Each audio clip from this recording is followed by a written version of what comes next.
60 Minutes Rewind. There was nothing random about the acts of terrorism against the World Trade Center. The Twin Towers were not just symbols of American finance. The people who worked there were at the very heart of it, like the small investment banking firm of Sandler O'Neill. Its headquarters were on the 104th floor of Tower 2, but its roots were in the very heart of America.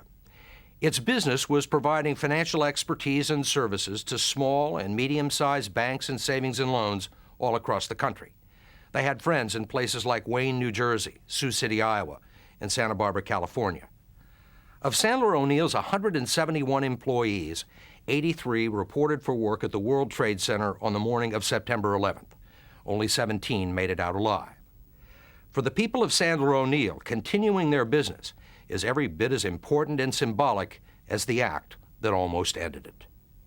We were allowed to join them a few days after the disaster in their small midtown office where Sandler O'Neill had first come to regroup, hiring crisis counselors and therapists, searching hospitals, and trying to console and help the families of friends and colleagues who were dead or missing.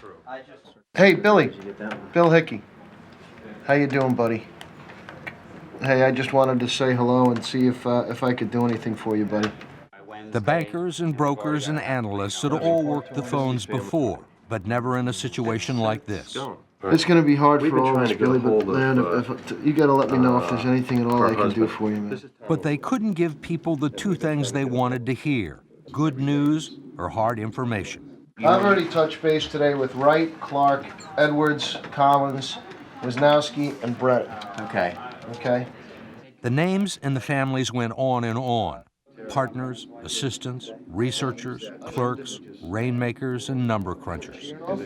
I've made contact today with Doug Ergang's mom, David Rice's, the guy who identified David Rice's body, for Richard Von Feld, yeah. I've spoken to Chris Newton Carter's wife at length. Right. And, I was with Patty Rosen this morning. okay. Were you? Yeah. How's she doing? She helped me more than I helped her. Sandler O'Neill's strongest asset had always been its people and the experience that comes with highly trained employees who understood the company's business and had personal relationships with its customers. But as each day passed, it had become apparent that much of that intellectual and human capital had been depleted. If they're having trouble identifying them, we'll start having the parents go down for the DNA. Okay. And then I'll print out and list the order of how the siblings and who they want to go first for DNA samples. But right now, if we can get people to send stuff over, like with scars, shoe size, blood type, inscriptions of wedding band. As the grim reality set in, the job of resurrecting Sandler O'Neill had fallen on the shoulders of its 44-year-old managing partner, Jimmy Dunn. Well, you know, I'm sad but focused. His company had lost its entire communication system, nearly every piece of paper, a third of its people, not to mention two of his best friends and top executives, senior managing partner Herman Sandler and Chris Quackenbush, the man who ran the investment banking business. It was just incredible that 66 people could be missing and nothing, just like they were gone. Sandler. Just 4 days after the attack, the survivors at Sandler O'Neill had already moved into temporary quarters, given to them by Bank of America.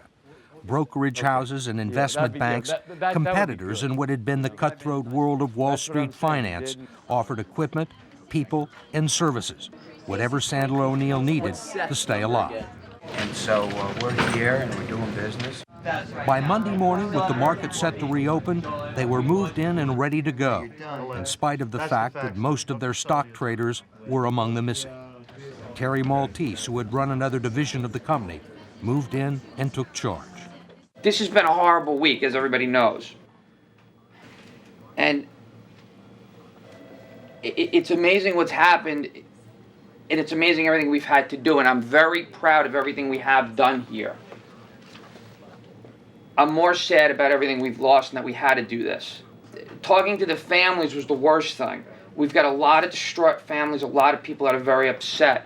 People don't know what they're going to do, and a lot of kids and wives missing their husbands. A few days ago, we started collecting DNA here. These are things I never thought any of us would do.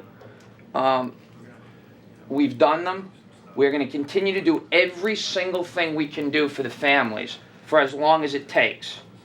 But in order to do that, one of the things we need to do is we need to be in business. So today, we're in business. And it is going to work. We have no choice. Okay? We're going to do this, and we're going to do it because not doing it's not going to be an option. And people want to do business with us. We've got several firms that are working for us for free. I spoke to Trident yesterday and asked them if they could do something for us where we would split commissions of business we route through them. They said the only way they would do it is if the split is 0 for them and all for us. Everybody wants to help us. So we can't not do this, and we will do this. At 9 o'clock last Tuesday morning, Frankie and Bruce were standing at their desk waiting for the market to open so they could trade. The market never opened, and they never got to make those trades. The market is going to open today, and we're going to make those trades. Yes, our friends are gone. The desk is gone. We're here. And make no mistake, Bruce and Frankie are here, and they're watching us, and we're not going to disappoint them. And Herman's watching us, and Herman, he knows we can do this. So, very simply, we're going to do this. As they waited for the first opening bell in 6 days, the employees of Sandler O'Neill, along with the rest of the financial community, stopped and prayed before returning to business.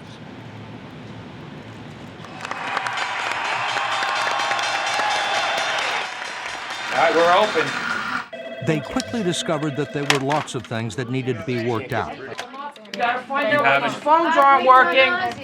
What is with these phones? Guys, pick up all your lines. Press on the red ones and hang them up. We're having... Give me it. Hold on. Ozzy, look, we got a really big problem here. Nobody is on our lines, and they're all lit up. You know what? Mark, you're gonna have to use that. Is that phone good? Yeah, we gotta you rotate. take that phone, and as soon as when I'm you off get this line. that's my phone. We'd love to get an order, somehow, some way. The phone crisis was solved within several hours, but that was not the company's biggest problem.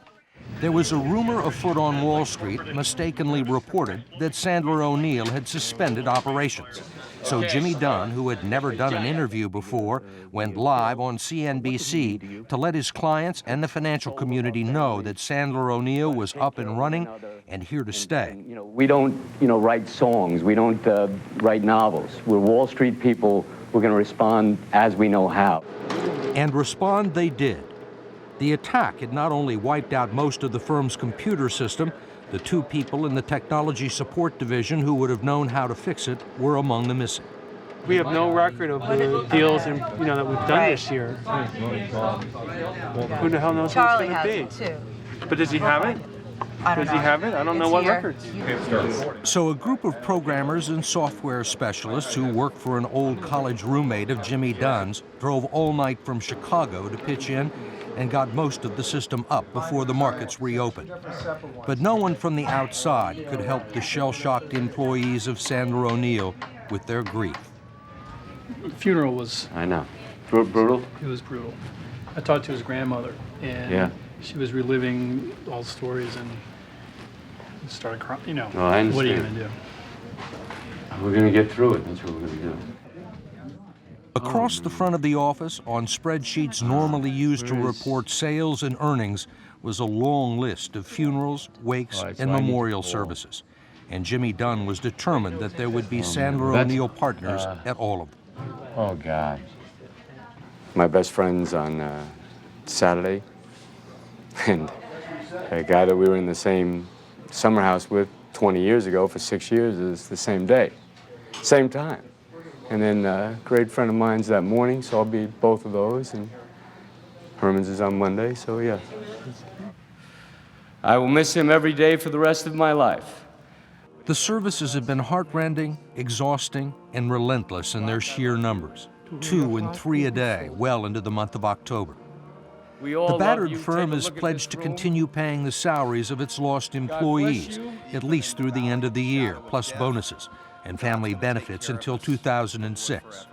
A foundation has been set up for long-term assistance, but whatever they do, founding partners Fred Price and Tom O'Neill, the O'Neill and Sandler O'Neill, say it can never be enough. Talk to a father who's lost his second son through this tragedy, a mother who lost her son she adored, who couldn't wait for his career to develop. Right. You know, a wife who just had a baby 2 months ago, who lost her husband. It comes at you in waves. You know, you'd be sitting there, and as long as I keep on moving, I'm all right. And you stop, and you know, it's painful. But if you say on adrenaline, I mean, I think I think you always work on adrenaline. I mean, it's part of the business. You hired a lot of young people. Yeah. We hired who a lot were of sons young and daughters of friends of yours. Absolutely. Has it made it harder for you, the fact that some of your best Incredibly friends... harder. I don't know that I'll do it anymore, frankly. But I mean, I need to do it again because it was a good thing. And it's, you know, I can't let, you know, fear, I can't let them win. Everything all right? How are we doing today? How's this guy doing? I want to go to the wake. So, Every day now seems to whipsaw between somber responsibilities and the professional celebrations that mark Sandler O'Neill's return to the street. So congratulations, boys, on the job you did on the airline deal. First deal we announced after 9/11. And look at that date. All right. Hey, Billy boy. Hey, you see this big man? What's that date? September 18th. What's that company? Sandler O'Neill. Excellent. That's a goddamn pretty thing, isn't it? I'm about to go bid one on 2 blocks of 30-year gold 6.5s right now.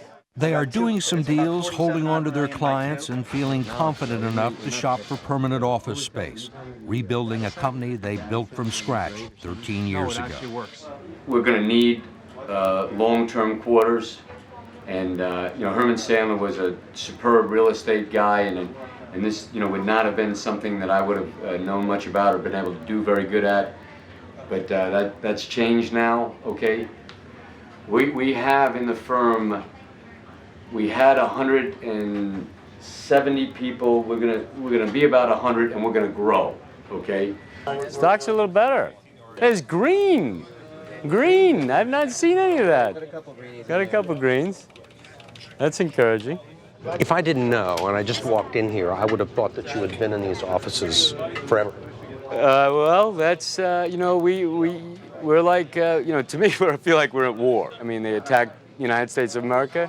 They attacked the capitalistic structure that we flourished under. They attacked our little firm, and, you know, and they killed our friends. So we have a low tolerance for the petty issues right now. And that, you know, if you can't adapt and move, well, then you know, then you have to do something else. So this is like combat to me right now. They were intent on destroying this country. I don't think we appreciated the depth of their hatred.